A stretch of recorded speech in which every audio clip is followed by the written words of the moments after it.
कथक नृत्यामध्ये असं असतं की एकच नृत्य मी जे सांगितलं की एकच व्यक्ती अनेक भूमिका वठवत असतं. म्हणजे मीच एक पलटा घ्यायचा, मीच राधा व्हायचं, मीच पलटा घ्यायचा, मीच कृष्ण व्हायचं, हा त्याचा बेसिक फॉर्म आहे. कसं कॅरेक्टर रंगवायचं हे म्हणजे जितका अभ्यास करू तितकं कमी आहे. शी इज काय म्हणतो एक युनिव्हर्सिटी इन असं. म्हणजे एका नर्तिकेने सांगितलं होतं की शाळेमध्ये मी फुटबॉल मॅच हरले आणि मी दार लावून एकदम नाचायला लागले. मला दोन वेगळ्या अवस्था वाटतात. पण फुटबॉल मॅच तू कुठे खेळत होती? शाळेच्या ग्राउंडवर. मग तिकडनं तू प्रवास करून घरापर्यंत आल्यापर्यंत ते तिने धरून ठेवलं होतं नाचण्यासाठी दुःख. हाय हॅलो नमस्कार मंडळी, मी रुचामुळे रोलिंग स्कोप या चॅनलवर तुमचं मनापासून स्वागत. आपण आतापर्यंत अनेक नाटकांच्या प्रमोशन बद्दल बोललो किंवा कुठल्या चित्रपटांच्या प्रमोशन बद्दल बोलले, पण आज आपण एका नृत्य नाटिकेच्या प्रमोशन बद्दल बोलणार आहोत. अत्यंत वेगळी आणि युनिक ही कॉन्सेप्ट आहे आणि त्याच्याबद्दल आपण जाणून घेणार आहोत आपले महाराष्ट्राचे अत्यंत लाडके कलावंत आणि माझेही लाडके कलावंत सोनिया परसुरे आणि नकुल घाणेकर. तुमचं खूप खूप स्वागत. आणि एक नवीन कन्सेप्ट घेऊन तुम्ही आता येणार आहात. नृत्य नाटिका आहे, नावामध्ये असं छान म्हणजे क्लिअर झालंय की नृत्य पण आहे आणि नाटक पण आहे. प्रचंड एक्सप्रेशन्स असणार आहेत, छान तुमचे गोड हावभाव त्याच्यामध्ये असणार आहेत. कृष्ण ही त्याची कन्सेप्ट आहे. तर नेमकं काय आहे कृष्ण, त्याच्यामध्ये काय काय तुम्ही दाखवणार आहात, कशा पद्धतीचा हा कार्यक्रम असणार आहे? कृष्ण ही कॉन्सेप्ट नवीन नाहीये, कारण कुठल्याही कलाकाराला कृष्ण ह्या संकल्पनेची भुरळ पडतेच. कारण मुळात नृत्य हे जन्माला आलंच कृष्णाने कालियाच्या मस्तकावर जे नृत्य केलं आणि त्यातनं जे नाद निर्माण झाले असेल त्यातनं कृष्ण म्हणजे त्याला नटवरी नृत्य पण म्हणतात. बरं. त्यामुळे कृष्ण ही संकल्पना घेऊन नृत्य करणं हा त्यातला वेगळेपणा नसून ते कशा पद्धतीने ते मांडणं हा त्याच्यातला वेगळेपणा असू शकतो, म्हणजे असं मला वाटतं. कथक नृत्यामध्ये बऱ्याचदा असं होतं की कथक हा एकल नृत्य फॉर्म आहे, एकट्याने सादर करणं अपेक्षित आहे. पण त्याला समूहात पण सादर केलं जाऊ शकतं, पूर्वीपासून ते केलेलं आहेच. ते करत असताना कृष्ण ह्या मध्यवर्ती भूमिका घेऊन तुम्ही 18 यंग टॅलेंटेड कथक डान्सर्स यांना एकत्र बघणं आणि एकत्र एका फिल्म सारखी ही गोष्ट उलगडत जाणं.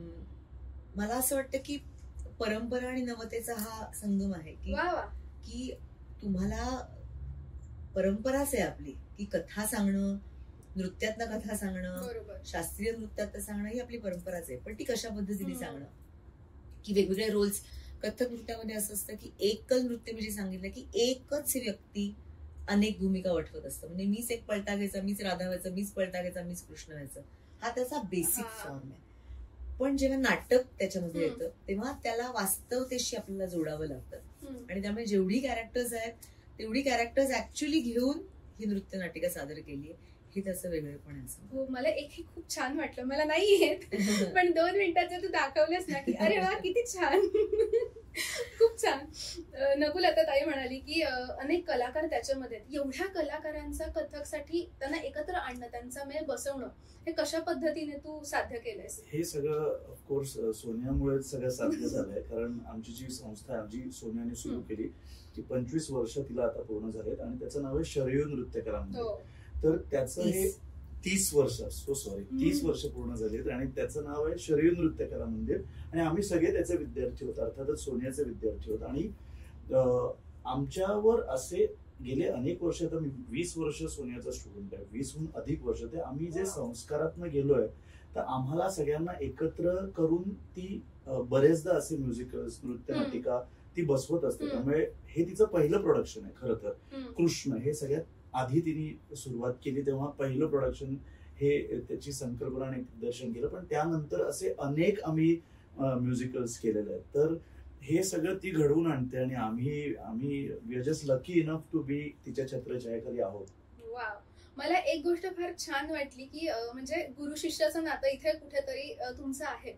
आणि एक मला काही वेळेस वाटतं की जेव्हा आपण आपल्या गुरूंसोबत काम करतो ना, थोडंसं एक बर्डन असतं किंवा एक टेन्शन असतं की वेगळाच काहीतरी दृष्टिकोन असतं, अरे चुकलं तर काय, किंवा तेव्हा तो गुरु आपल्या त्यांच्यातला असतो, काहीतरी असतं एक बर्डन. तर ठोस बर्डन किंवा बर्डन पेक्षा रिस्पेक्ट. या गुरु शिष्य जोडीचं थोडंसं वेगळेपण असतं की शिष्य आधी गुरुला शोधत येतो किंवा गुरु शिष्याला शोधत येतो, दोन्ही वेनी ते होऊ शकतं ऍक्च्युली. तर शिष्य आधी गुरुकडे शिकत असतो आणि मग त्याच्यातले अरे हा रोल करू शकतो किंवा ह्याला हे मी देऊ शकते असं करून एक बॅले बसवणं हा एक वेगळा. पण बकायदा मी जसं म्हणलं घेतलं वेगळे पण असं आहे की कास्टिंग केलं जातं माझ्याकडे, मी कास्टिंग करते जसं नाटकाला सिनेमाला होतं, म्हणजे हे अवेलेबल आहे ह्याच्यात करायचं असं नाही, त्याचं प्रॉपर कास्टिंग होतं. सो त्या कास्टिंग मध्ये मी याला कृष्ण म्हणून कास्ट केलं, कारण बॅले करायचं जेव्हा ठरलं 2000 साली, त्या बॅलेला 25 वर्ष झाली आहेत. बरं. आणि ह्याचं कास्टिंग मी आधी केलं आणि कास्टिंग केल्यानंतर मग त्याला असं वाटलं की नाही मला सोनिया तुझ्याकडे शिकलं पाहिजे, आणि मग त्यांनी शिकायला सुरुवात केली. सो आधी म्हणजे त्यांनी 2दा बर्डन सहन केलं असं तुला वाटतं की डिरेक्टरचं बर्डन एक वेगळं आणि मग गुरु ह्या रूपात जर बघितलं त्याच्यानंतर ते बर्डन वेगळं. 2 दडपण त्यांनी सहन केली आहेत. खरं सांगू का तर हा निव्वळ योगायोग आहे आणि आशीर्वाद आहेत माझ्यावर असलेले. कारण असंच 20 वर्षांपूर्वी आम्ही शिवाजी पार्कला येता जाता भेटलो आणि एक कॉमन फ्रेंडमुळे आम्ही भेटलो आणि पहिल्या भेटीत 5व्या-7व्या मिनिटात असं बोलणं झालं की कृष्ण नावाचा एक बॅले करतोय आणि असं असं. तर ते that was a turning point आणि त्याच्यामुळे मी कृष्ण मध्ये कास्ट झालो आणि मग रेस्ट इज हिस्ट्री. मग मी सोन्याकडे पुन्हा शिकायला सुरुवात केली कथ्थक. पण तेव्हा म्हणजे तेव्हा मला माहित नव्हतं, आता मला कळतंय की काय घडलं तेव्हा माझ्या बरोबर. तेव्हा मला आय वॉज जस्ट ओके, चल direction is taking you somewhere and you going somewhere. पण आता जेव्हा मी मागे वळून बघतो तेव्हा इतके चेंजेस ह्या बॅलेमुळे आणि सोनियाच्या माझ्या आयुष्यात आल्यामुळे झाले की I was just mere lucky at that time की मी तिथे होतो त्यावेळेला. She was in need of a character for Krishna, an actor for Krishna, आणि ते मला मिळालं. It just was great luck actually. पण मला एक असं वाटतंय की तुमचा हा कार्यक्रम म्हणजे एक दुग्ध शर्करा योग आहे, कारण 10 तारखेला गुरुपौर्णिमा आणि 11 तारखेला कार्यक्रम आहे, त्यामुळे ती पोच पावती लगेच प्रेक्षकांपर्यंत पोहोचणार आहे, त्यामध्ये काही शंका नाही. आता तुम्ही एवढे डान्स फॉर्म याच्यामध्ये म्हणाला तितके करत आहात, पण आता मात्र हे पूर्ण प्युअरली क्लासिकल बेस्ड आहे.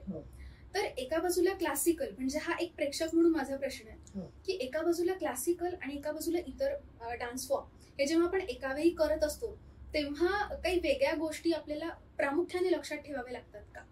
इतर डान्स फॉर्म म्हणजे आता साल्सा जसं करतायत, बॅले जसं करतायत, इतर कुठलेही? आपल्याला म्हणजे प्रेक्षकांना काहीच लक्षात ठेवायचं नाही, प्रेक्षकांना फक्त कलाकारांना. सो कलाकारांना हो म्हणजे फॉर्म तुम्ही एकदा शास्त्र जेव्हा फॉलो करता तुम्हाला त्या शास्त्राची सगळी बंधनं, त्याची योग्य अयोग्यता, त्याचं काय म्हणतो आपण प्युरिटी, हे सगळं जपत त्याला करावं लागतं.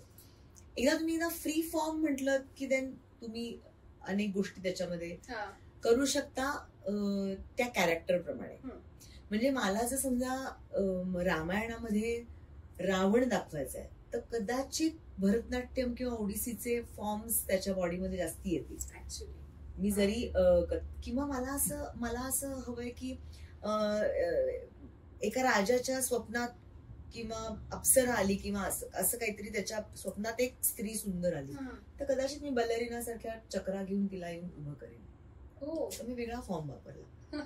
सो अनेक वेगळे फॉर्म्स आहेत त्याचा. पण मग तिकडे आपण ठासून सांगू नये की शास्त्रीय नृत्यावर आधारित आहे, आपण म्हणावं की नृत्य नाटिका करतोय. पण याच्यातली दुसरी मी तुला बाजू सांगते की जेव्हा ते प्युअर आणि अतिशय हृदयात्म गोष्ट येते, कारण नृत्य हे सुरुवातीला एकच होतं. जेव्हा भरत मुनींनी लिहिलं नाट्यशास्त्र, जेव्हा शंकरांनी नृत्य केलं असेल तेव्हा त्यांनी काय आता मी भरतनाट्यम करतो किंवा कथ्थक असं नाही, ते नृत्य होतं, सुंदर हालचाली, शरीराच्या मोहक हालचाली. मग त्याचे भाग बनत गेले असतील, मग त्याचे प्रांताप्रमाणे, लोकांच्या विचारांप्रमाणे, विचारवंतांप्रमाणे त्याचे भाग बनत गेले. पण तू जर पुन्हा प्युरिटीकडे गेलीस आणि अतिशय मनापासून मोहक हालचाल केलीस तर यू कॅनॉट नेम इट, तुला नाव नाही देते. खरं पण ऍक्च्युली आपण पुन्हा तो एकच फॉर्म होऊन जातो म्हणजे नृत्य, सुंदर नृत्य. खरंच. त्यामुळे ते महत्वाचं आहे खूप. म्हणजे हे जे सगळं चेहऱ्यावरून दाखवलं जातं ते मला वाटतं की नुसतं चेहरा नाही, म्हणजे आता हावभाव किंवा तुमच्या हालचाली ओव्हरऑल हो. आता कोणताही फॉर्म असेल तरी तो सुंदरच म्हणजे दिसतो. परवा मी एका सिनियर भरतनाट्यम डान्सरचं एक कौशल्यचं गाणं बघितलं की त्या रामाला शिकवतायत चाल. आता त्यांचं खूप खूप अतिशय शिस्तबद्ध आणि म्हणजे सखी म्हणजे असंच दाखवायचं, बाई म्हणजे त्यांचं खूप ठरलेलं आहे, त्याच्या पलीकडे ती भाषा जात नाही. बरेच लोक त्याला असं म्हणतात की रिजिड, पण मला नाही ती रिजिड वाटत. मला असं वाटतं की तीच त्याची लँग्वेज आहे, ज्याला कळते त्यानेच त्या भाषेचा आनंद घ्यावा. खूप सुंदर आहे, पण ते करून त्यांच्यातलं वात्सल्य इतकं पुढे आलं की तुला काही अडत नाही, कुठली भाषा अडत नाही, तुम्हाला ते पोचतच. त्या हालचाली इतक्या सुबक आणि सुंदर होत्या. सो असं मला म्हणायचं की फॉर्म हा शेवटी करणाऱ्यावरच आहे, म्हणजे ते महत्वाचं आहे. ते छान वाटतंय बघणाऱ्यांना, म्हणजे जे आमच्यासारखे आहेत की ज्यांना कुठले डान्स फॉर्म येत नाहीत त्यांना कोणी असं छान केलं की एक्झॅक्टली किती सुंदर, किती छान दिसतंय. एक्झॅक्टली. आणि आपण रंगतो, म्हणजे मी पण म्हणजे स्वतः असं काही बघताना की रंगून जायला होतं की हे छान दिसतंय. मग ते एक्सप्रेशन असे होतात बघताना, म्हणजे कोणी असं होतं. अजून एक मला असं वाटतं की कृष्ण का बरं, म्हणजे खूप आहेत गोष्टी, कृष्ण का? दोघांनी मला सांगा. कृष्णाचाच मोह होतो. तू बघितलंस तर पहिल्या सगळ्या जुन्या बंदिशी, पहिले जे प्रेम हा जो विषय आहे ना, प्रेम हा जो विषय आहे तो कृष्ण आणि राधेचा. कृष्ण हा लढीवाळ आहे, हा तुमच्यातला तुमच्या आमच्यातला वाटतो. त्याचं जे सगळ्या ज्या लीला आहेत त्या माणसाच्या, कारण रामाचा अवतार आधी आहे, मनुष्य अवतार, आणि मग त्याच्याही पुढे मेंदूचा एक वेगळ्या प्रकारे विचार केलेला अवतार म्हणजे कृष्ण अवतार आहे. त्यामुळे तो जास्ती आपल्या जवळचा आहे, म्हणून कदाचित कृष्ण.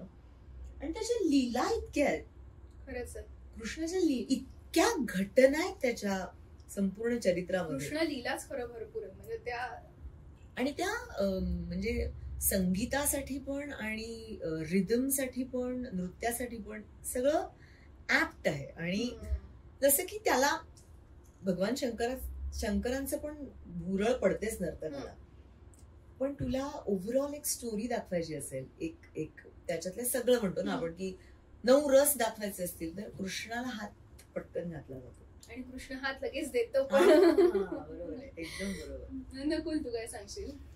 मी म्हणजे तू कनेक्टेडच आहेस, म्हणजे मी नावातच कनेक्टेड आहेस कृष्णाशी. नाही, मी ह्याबद्दल काही फार बोलू नाही शकणार, कारण ही निर्मिती सगळी सोनियाची आणि इट्स हर ब्रेन चाइल्ड.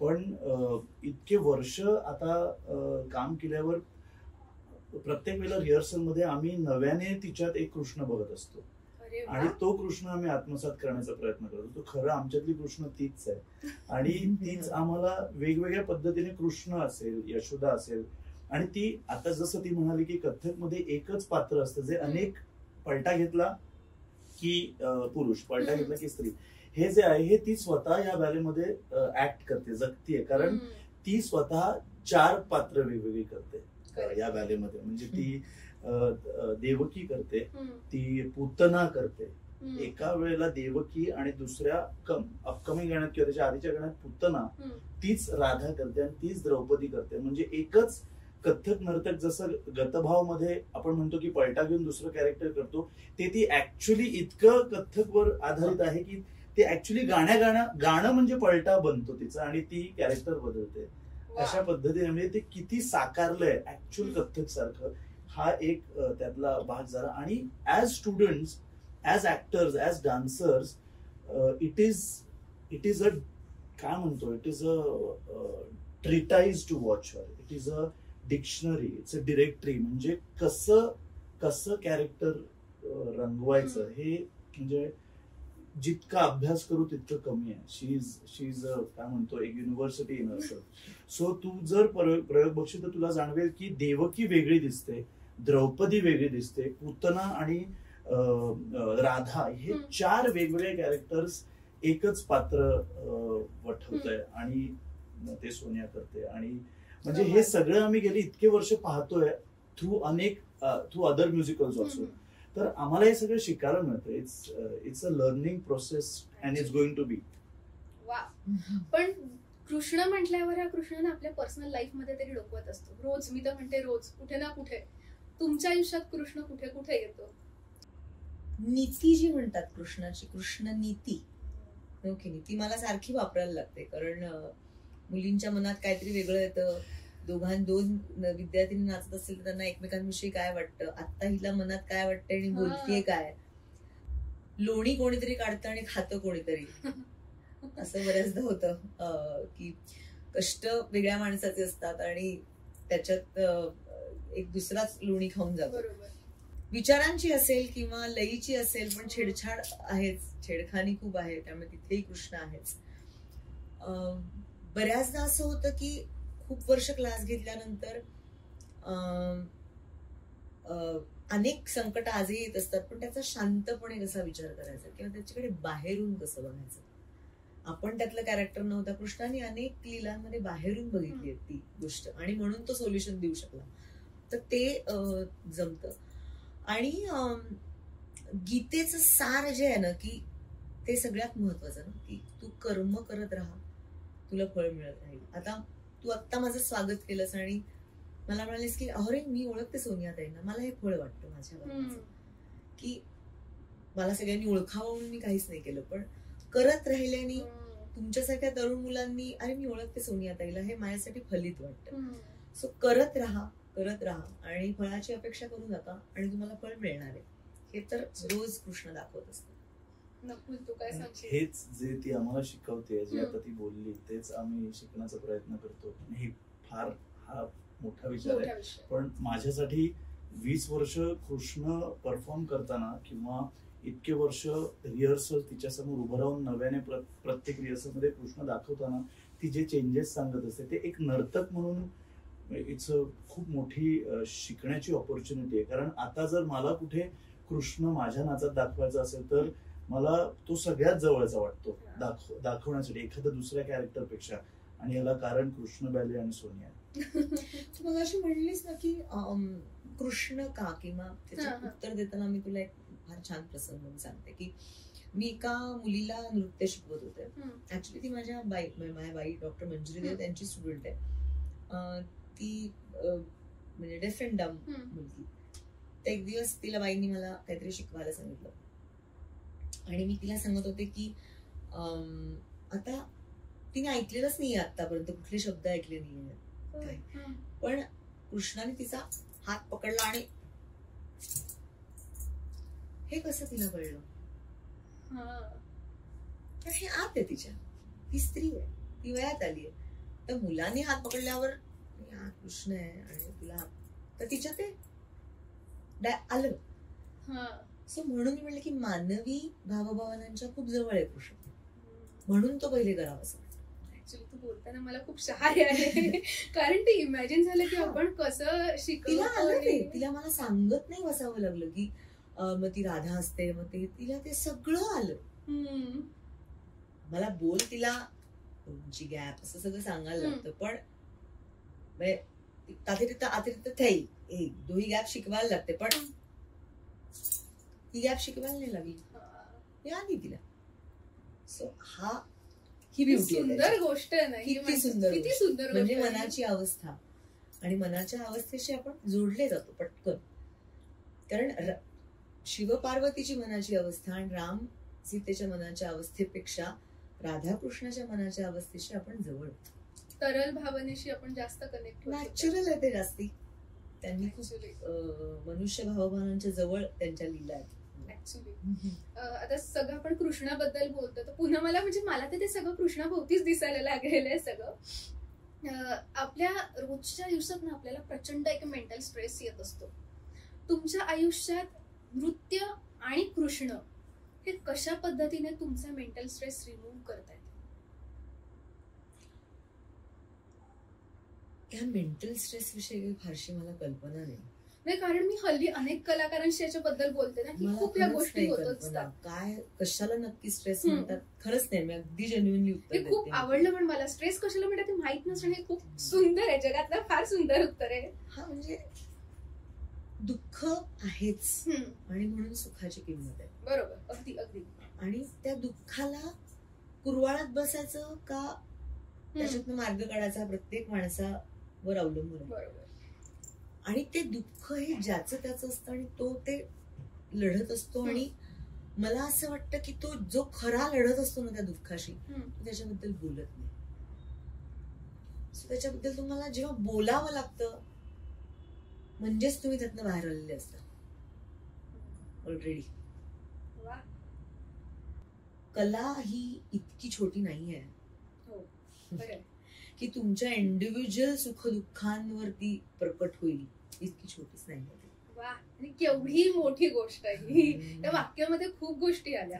खूप मला खरंच असं वाटतं. आणि हे काही मी वाक्य म्हणायचं म्हणून नाही म्हणत आहे, नाही मला आवडलं. पण आणि सांगू का, तुमचा जर तो कनेक्ट झाला असेल, म्हणजे अनेक तरुण नर्तकांना म्हणजे ते असं म्हणतात की माझी म्हणजे ब्रह्मानंदी टाळी लागली, मला कळलंच नाही मी कुठे होते. तर असं काही नसतं. ज्या अर्थी तुला हे कळलं की तू कळलंच नाही म्हणजे तुला कळलंय. कारण ज्यांना कळत नाही त्यांना खरंच कळत नाही. म्हणजे आता आपण रामकृष्ण परमहंस सांगता सांगता नाचायला लागायचं त्यांची ब्रह्मानंद, त्यांना कळायचं नाही. त्यांना तेव्हाही कळलं नाही. त्यांच्याबद्दल आज कोणीतरी लिहिलंय की ते नाचायचे, त्यांनी नाही त्यांच्या आत्मचरित्रात मी असं नाचू लागलो वगैरे असं नाही होत. त्यामुळे ती अवस्थाच वेगळी आहे, त्याचा ह्याच्याशी फारसा संबंध नाही असं मला वाटतं. ती तपश्चर्याच वेगळी वेगळी आहे तपश्चर्या. आणि तो आनंदही वेगळा आहे, ती तपश्चर्याही वेगळी आहे. म्हणजे काही जण असं म्हणतात ना की माझा बऱ्याच हल्ली प्लॅटफॉर्मवर हा वाद होतो की म्हणजे एका नर्तिकेने सांगितलं होतं की शाळेमध्ये मी फुटबॉल मॅच हरले आणि मी दार लावून एकदम नाचायला लागले. मला ह्या दोन वेगळ्या अवस्था वाटतात. पण फुटबॉल मॅच तू कुठे खेळत होती? शाळेच्या ग्राउंडवर. मग तिकडनं तू प्रवास करून घरापर्यंत आल्यापर्यंत ते तिने धरून ठेवलं होतं नाचण्यासाठी दुःख. म्हणजे जरा विनोदी आहे, जरा पटत नाही. म्हणजे आणि काय भाबडी असतात आपल्याकडे लोक ज्यांना कलेशी काही त्यांचा संबंध नसताना असं की आयुष्यपत. जसं तू मगाशी म्हणालीस की हे काय छान आहे, मला हे करावं असं वाटतं, असं आम्हाला वाटतं. हा त्यातला एक भाग झाला. पण मी आत्ताच येताना नकुलला असं म्हणत की बऱ्याचदा काहीतरी हॉरिबल नाचत असूनही लोकांना हल्ली आवडते, कारण ही जे करते ते मला येत नाही एवढा त्याच्यातला भाग आहे. ही गरगर गरगर फिरते, मला नाही येत फिरता, मस्त फिरते नाही पण म्हणजे ती तालात फिरते का, सुबक फिरते का, त्याच्याशी संबंधच नसतो. म्हणजे ती सर्कशीकडे झालेलं. आपल्याला पण वाटतं कोलांटी उडी मला नाही येत, बरोबर नाहीच येणार तुला आणि तिला येणार आहे, तू मारायची नाहीस कोलांटी उडी, पडशील तोंडावर, नाही का. तसं म्हणते की सगळं आपण असंच करायचं. काही बघायच्या असतात गोष्टी, काहींचा आनंद घ्यायचा असतो आणि काहींनी एक्सपर्ट लोकांनीच ते करायचं असतं, ज्यांची साधन आहे, ज्यांचा विचार आहे. हा महत्वाचा ऍक्च्युली ही एक गोष्ट आहे. आणि शेवटचा प्रश्न की कृष्ण सगळ्यांना भुरळ घालणारा आहे. कृष्णावर अनेकांनी अनेक गोष्टी केलेल्या आहेत, म्हणजे नृत्य, नाटिका किंवा नॉर्मल गाण्याच्याही कुठल्या कार्यक्रमांमध्ये कृष्णावर आधारित असे सुद्धा अनेक कार्यक्रम होतात. तर तुम्हाला याच्यामध्ये काय वेगळेपण आहे असं जे दाखवावं असं वाटलं की हे कृष्णाबद्दल यार हे दाखवायला पाहिजे आणि ह्याच्यामध्ये मजा येणार आहे? दोघांनी असं काय त्याच्यामधलं वेगळेपण आहे जे भावलं आणि जे सादर करावं असं वाटतंय? याबद्दल मी बोलावं असं मला वाटतं. अगदीच बोल, कारण मीच बोलते. नाही म्हणून नाही, मला असं वाटतं की म्हणजे ज्याचं क्रिएशन आहे ना त्याच्यापेक्षा कोणीतरी इतरांनी बोललं पाहिजे. कारण मी ते त्या पद्धतीने बघतोय, कारण I am a part of it आणि ते सगळं मी शिकतोय आणि आम्ही सगळे शिकतोय. तर कुठच्याही बॅलेमध्ये आपण हल्ली बघतो ना तर मागे एक मोठी स्क्रीन असते, त्याच्यावर वेगवेगळे चित्र कम्प्युटराइज्ड डिजिटली येत असतात. मग एखादा बॅले म्हटला की आपण तिथे झोपाळा बघतो किंवा बासरी असते, तिथे एक सेट डिझाईन झालेला असतो आणि मग त्याच्यात आपण एखादं म्युझिकल बघतो आणि ते हल्ली कुठे कुठे आपण रील्स वर बघतो आणि आपण खूप खुश होतो की काय म्युझिकल आहे, काय कमाल आहे. पण नृत्याची ताकद वापरून करणं हेच कृष्णची स्पेशालिटी आहे आणि वेगळेपण आहे. कारण यात फक्त सोनियाने नृत्याची ताकद वापरली आहे, शास्त्रीय नृत्याची ताकद. ना लाईट्स, ना सेट्स, ना काही वेगळे खूप कॉस्ट्युम्स आणि ते फार चेंजेस कॉस्ट्युम मध्ये किंवा काही प्रॉप्स. आता मी कृष्ण आहे तर मी बासरी सतत दाखवतो, पण एकदाही 2 तासात बासरी या प्रॉपची कुठेही कुणालाही कमी जाणवत नाही. असं नाही रे बासरी हवी होती असं आतापर्यंत 20 वर्षात कोणीच म्हटलं नाही, कारण त्याची गरजच नाहीये नृत्याला. त्यामुळे ती नृत्य संरचनाच अशी होते, ती कोरिओग्राफीच अशी होते की हे सगळं वेगळं आहे आणि एका वेगळ्या विश्वात ऑडियन्स जाऊन मग ते बाहेर येतं आणि ते भारावून जातं आणि ते म्हणतं की काय आहे. खरं तर कृष्ण सगळ्यांना माहितीये, राधा सगळ्यांना माहितीये, यशोदा देवकी गोष्ट माहितीये, सगळं सगळ्यांना माहितीये, पण ज्या पद्धतीने ते प्रेझेंट केलंय, ज्या पद्धतीने त्याचं एक्झिक्युशन म्हणजे एकेका छोट्या छोट्या कॅरेक्टरवर जे सोनियाने काम केलंय ते सगळं जेव्हा ऑडियन्सला एकत्र पोचतं आणि जी रसनिष्पत्ती तयार होते त्यांनी they just get transfer to another world. आणि मग कृष्ण समाप्त झाल्यावर ते मागे येऊन त्यांच्या डोळ्यात आम्हाला त्याचा रिझल्ट दिसतो की ना तिथे सेट वापरलेला असतो ना आणि ना काही असं म्युझिक ओळखीचं आहे की बाबा हल्ली कसं असतं बॉलिवूड सारखं साऊंडिंग म्युझिक असतं किंवा बॉलिवूडच्या गाण्यांचा वापर केला जातो सर्रास आणि ती गाणी इतकी परिचित असतात की लोक खुश होतात आणि मग त्या गाण्यावर जे असेल ते आवडायलाच लागतं कारण गाणी फार परिचित असतात ना. हे इतके वेगवेगळे गिमिक्स वापरले जातात आत्ता आणि त्याला ते खूप चांगलं म्हटलं जात आहे. अनफॉर्च्युनेटली ते चांगलं असेल ते त्याच्या ठिकाणी, पण नृत्य नाटिका म्हणजे नृत्याचा वापर ना बाकी कशाचा वापर ना कुठच्या प्रॉपचा वापर आणि ते सगळं इतकं करेक्ट पोचतं. म्हणजे मी आता 8 वर्षाचा कृष्ण दाखवतो रोजच्या आणि हे सगळं सोनिया करून घेते आमच्याकडनं. म्हणजे कालिया दमन किंवा माखन चोरी हे सगळं आम्ही सगळे 20s 30s मधले सगळे ऍक्टर्स परफॉर्म करतोय आणि सोनियाने आम्हाला ते असं शिकवलंय की स्टेजवर बघताना हे 8-10 वर्षाचीच पोरं आहेत असं वाटतं ऑडियन्सला. तिची शिकवण्याची ताकद आहे, कोरिओग्राफीची ताकद आहे आणि ही तिची विजन आहे जी ती आम्हाला दाखवण्याचा प्रयत्न करते आणि आम्ही we are trying our best. So हे जे वेगळेपण आहे ना हे वेगळेपण मला नाही वाटत की मी तरी कुठे माझ्या या अख्ख्या आयुष्यात कुठच्या दुसऱ्या प्रोडक्शन मध्ये बघितलंय. कारण जिथे दुसरीकडे आपण काही बघायला जातो आणि मी हे मुद्दाम माझ्या डान्स स्कूलचं आहे म्हणून मी हे बोलतोय शरीर नृत्य असं नाहीये. मी कुठेच नाही पाहिलं. मी जग फिरलोय रुचा आणि मी US ला गेलोय, मी लंडनला गेलोय, मी मोठे मोठे म्युझिकल्स पाहिलेत पण त्या सगळ्या म्युझिकल्स मध्ये नृत्याचा वापर न करता प्रॉप्सचा, प्रॉपर्टीचा, स्क्रीन्सचा, कॉस्ट्युम्सचा, इनफॅक्ट कधी कधी जनावरांचा या सगळ्याचा वापर केला जातो. So that doesn't stay a dance drama. It just becomes a drama, a musical which is like a film on stage. पण इथे जे फिल्म ती मगाशी म्हणाली की फिल्म क्रिएट होते ती फिल्म फक्त कॅरेक्टर्सच्या संगीताच्या नृत्याच्या माध्यमातून क्रिएट होते आणि हे जे मी बोलतोय हे फक्त बघून अनुभवण्याची गोष्ट आहे. कारण ह्याच्या पलीकडे मी काय एक्सप्लेन करू आता, इट इज सो क्लिअर. पण तरी ते जेव्हा अनुभवतील ना ऑडियन्स तेव्हा त्यांना कळेल अच्छा दिस इज व्हॉट वॉज मेंट, असं झालं. म्हणजे हे तिन्ही जे क्रिएट केलंय हे खरं तर आम्ही जेव्हा ते बघतो बाहेरून तेव्हा आम्ही ज्या पद्धतीने इम्प्रेस किंवा अफेक्ट होतो ना त्यांनी, so it should come out from us first आणि it's her brain child. So of course तिनेच क्रिएट केलंय. नाही ते छान आहेच, याच्याबद्दल काही शंका नाही. आणि मगाचपासून आपण म्युझिकचा उल्लेख करतोय तर मला वाटतं की हे पण ह्याचा खूप मोठा भाग आहे. म्हणजे कौशल इनामदार एक्झॅक्टली फार मोठा संगीत दिग्दर्शक, माझा खूप चांगला मित्र आणि त्याचं डान्ससाठी संगीत देण्याचं पहिलं प्रोजेक्ट, व्हेरी फर्स्ट. आणि फार सुंदर तो सगळा प्रवास होता आमचा. आणि तुमचे सगळे काय म्हणतात की एका बाजूला नृत्य, एका बाजूला संगीत आणि एका बाजूला सगळी कमाल टीम, असा उत्तम त्रिवेणी संगम आपण म्हणू शकतो की तो साधला गेलेला आहे.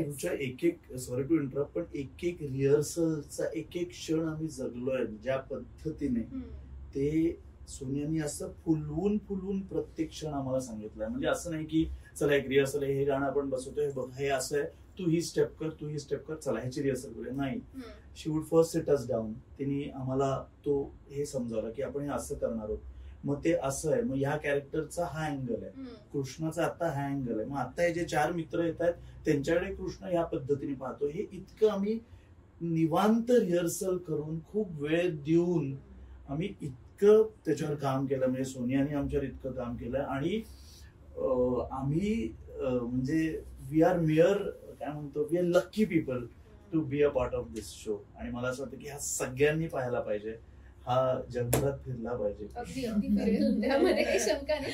आणि मला वाटतं हा सगळा जो बघणारा प्रेक्षक आहे तो तेवढाच लकी असणार आहे.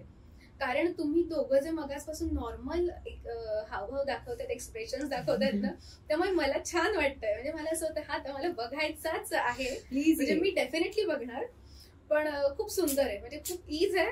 आणि असं म्हणजे जेवढ्या वेळ ताई करते ना मी अशीच बघते, किती सुंदर दिसतं. आता परवाच्या रिहर्सल मध्ये मी माझ्या फोन मध्ये शूट केलंय. त्यांनी यशोदा पुन्हा एकदा माझीच एक गुरु भगिनी अर्चना मस्कर जी यशोदा करते कृष्णमध्ये, तिला पुन्हा एकदा ती यशोदा दाखवत होती. आणि आम्ही सगळे बघा यशोदा परत जेव्हा ती सारखं यशोदा दाखवतं, प्रत्येक वेळेला ती नव्याने दिसते. काय मॅजिकल आहे, ऍक्च्युली मॅजिकल आहे. पण माझी खरंच एक छोटी रिक्वेस्ट आहे, मला परत थोड्याशा तुमच्या मुद्रा दोघांचे बघायला आवडतात. त्यातल्या नाही पण इन जनरल सुद्धा काही चालतील. म्हणजे नेत्रसुख येते बघणं. असं नुसतं मुद्राक्ष म्हणजे काही तालामध्ये वगैरे असं सुद्धा असेल तरी चालेल. हा आता यशोदाच म्हणतोय तर मी करते की ती त्या यशोदेला ठेवते, कृष्णाला ठेवते खाली, आणि ती म्हणते सिखवती चलन जसोदा मैया. म्हणजे सुदासांचं काव्य आहे, ती कृष्णाला चालायला शिकवणारी यशोदा. ती म्हणते सिखवती चलन जसोदा मैया, सिखवती चलन जसोदा मैया, अरबराई कहे पानी गहावत डगमगाए, धरनी धर पैया, सिखवती चलन जसोदा मैया. नाही हे झाल्यावर मी काही नाही करू शकत का. नाही आता तू कार्यक्रम बघायला, कृष्ण बघायला मी येणार आहे अगदी नक्की. आणि हे बघून तर मी म्हणेन की कार्यक्रम हाऊसफुल होईल आणि अनेक कार्यक्रम तुमचे आता म्हणजे लाईन असणार, ह्याच्यामध्ये खरंच मला शंका वाटत नाही. तुम्हाला खूप खूप शुभेच्छा. थँक्यू. आणि सगळ्या प्रेक्षकांना मी म्हणेन की 11 जुलैला श्रीराम लागूरंग अवकाश या ठिकाणी संध्याकाळी 7 वाजता आपण भरपूर गर्दी करूया, शो हाऊसफुल करूया आणि आपणही यांचं नेत्रसुख ऍक्च्युली अनुभवूया. मनापासून धन्यवाद आणि आपले चॅनल सबस्क्राईब करायला विसरू नका.